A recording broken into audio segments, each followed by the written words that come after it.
Autism awareness, and awareness is one thing, but understanding and really getting those complex details is really where you're going to see the change.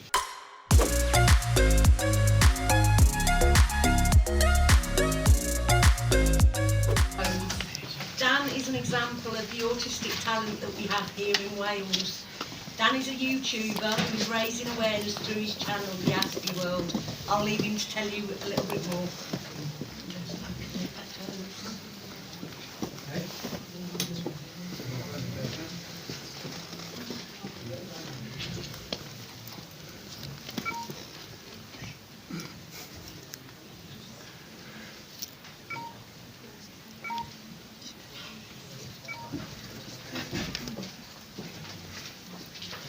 Standing here like Donald Trump.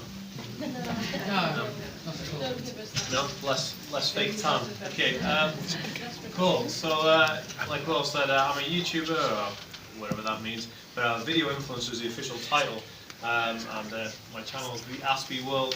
It sounded kind of cool when I first made it, but I don't know, I'm kind of in second thoughts, and that sounds silly. But anyway, yeah, you can get me on all social media and stuff. Anyway, who am I, and what am I doing? So I'm Dan, I'm a YouTuber, I'm actually a published author, I'm a scientist with a degree in chemistry. I'm also a musician, but above all, I've got Aspergers syndrome. A late diagnosis, actually. I was diagnosed when I was 26.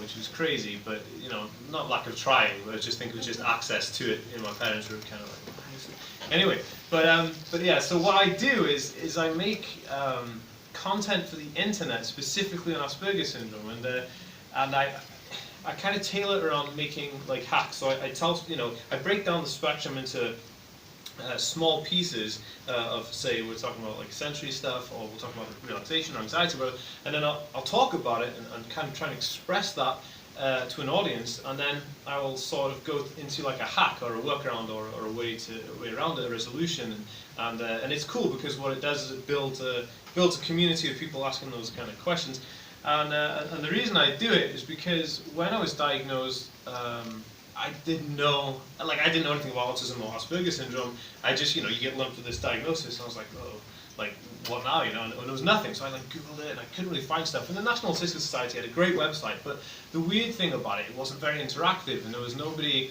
who was, I don't know, there was no fun element to it. It was kind of really serious and weird, and I felt, I wasn't really getting anything from it. So I thought, because I was a performer, and I just like talking to people. I figured that maybe it'd be really cool if I set up a YouTube channel. So that's what I did, and I'll just go onto this frame now, which is a great picture of me here. Now this is an example of one of my videos. So my channel has got about 15,000 subscribers. It's surpassed 1 million views, and this video specifically is on about 10,000 views, and this is an example of the work I do. So this was a great video, as like, don't say this to me. And what I'd done is I'd taken some 10 things that people had said to me when they say like, oh, so how come you behave this way? And I say, oh, well, I've got Asperger's syndrome, or I'm autistic, and then they'll say things like, you don't look autistic, like, you're not a child, only children can be autistic, and it kind of like, so I'm like, oh, it infuriates me, man, and I don't know what to do, and I was like, that's it. Video. So I made a video on it, and it was probably one of the best videos I did, because I went through all these things, and then all of a sudden all these people came in and was like, oh yeah, I totally understand, and all the viewers are like, I get this all the time, and nobody understands. So it's important, this type of content is important, and it's important to get out there in a certain fashion. And the reason I do content like this and things like this eye-catching silly image is because having somebody relay information which is interactive and entertaining is going to be the succession of what we do. And it's kind of like, and Willow said about this before in a training session, where there's a lot of autism awareness, and people talk about autism awareness, and awareness is one thing, but understanding and really getting those complex details is really where you're going to see the change. So I wouldn't say that I raise autism awareness, I would say I make autism understanding, because it's personal experiences for me growing up. I pretty much remember everything I've ever done, so I can just talk about everything when I was a kid, so that was kind of cool. So moving on, why is it important? Now, I feel that the work that I do online is super important because it bridges a barrier between, okay, so we all have issues with communication, I think we can all agree there. And so one of the things that helps me communicate is it's like putting on an act, so I like to perform, and performance is all about confidence. So as I see myself as a video influencer and a social media influencer, because I've got an outreach of like 30,000 plus on all my socials. So as an influencer, I'm influencing people to make video, online content about their experiences and emotional experiences in life, and that's important because confidence will build better communication, and better communication is a skill we all need. So that's why it's important.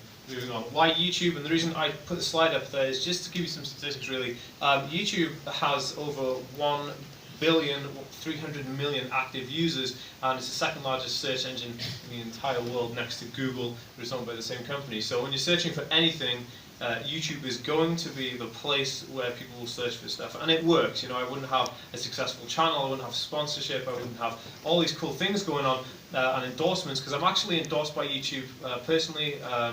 I'm a YouTube Next Up graduate, and they gave me like some money to buy equipment and stuff, so they really went behind me and manage my channel, and they do a lot of cool things. But YouTube is super accessible because a lot of young people who are growing up are trying to access information. They're going to go straight to YouTube, and that's super important. So what is the future of what I do in my channel? So online video definitely is continuing online video, making higher quality content, more interactive content, and more entertaining content, while still keeping the information very, very strict on what I'm doing and making sure that it's good. Live streaming is going to be a huge thing. Facebook, YouTube, all kinds of different other platforms are using live stream to get out there now, and it's becoming like the biggest platform probably. It's going to supersede kind of just online video. It's going to be online live video.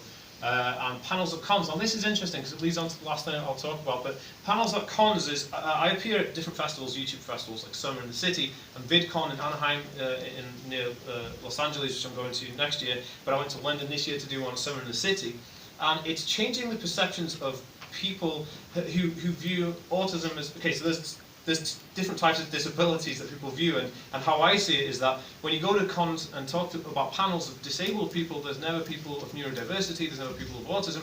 It's always, most of the time, physical disabilities. The biggest issue I see, and this is answering some question that we were in a training session earlier with Willow, and somebody asked, how do we change supermarkets to, how is that change going to happen? How are we going to resolve the issue of somebody having a meltdown in a supermarket? How are we going to overcome that? And the only way we're going to overcome that, which is what I campaign for constantly, is that we need a social change. And I use the example, if you go back 50 years, there'd be no wheelchair access anywhere. But it's now a standard, and it has to be a legal standard, because they see physical disability as a legal obligation to make sure that those standards are accessible for everybody.